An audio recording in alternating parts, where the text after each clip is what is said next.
પ્રિયાસિંહ making doctors ઓર્ગેનાઇઝેશનમાંથી. આજે મારી સાથે છે મિસ ધાત્રી પંચાલ અને એમના મોટા ભાઈ.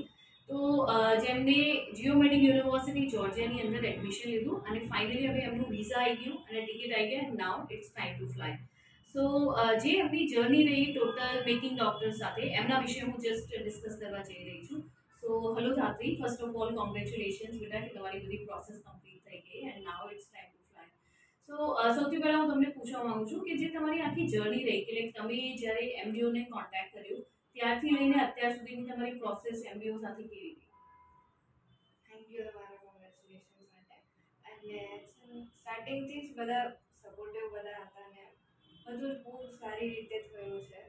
સો લાઈક કોઈ બી જગ્યાએ કાંઈ બી ડાઉટ છે, ક્યારે બી કોલ કર્યો તરત જ પિક કર્યો છે કોલ, બધી રીતે હેલ્પ કર્યો છે એટલે સારું રહ્યું છે. આમ સ્મૂથલી બધું ઓપરેટ થયું છે.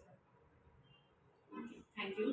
એન્ડ સર હું તમને પણ પૂછવા માંગુ છું કે જેમ કે આ જનરલી અહીંયાના પેરેન્ટ્સને એવું થતું હોય કે ભાઈ આ ડોટર છે તો એમને આપણે એટલી દૂર મોકલીએ કે ના મોકલીએ, અને જે તમે અહીંયાથી ડિસાઈડ કર્યું કે ભાઈ તમારી સિસ્ટરને તમારે ત્યાં મોકલવાનો છે, એની અંદર એમડીઓનું કઈ રીતનું સપોર્ટ ને બધું રહ્યું?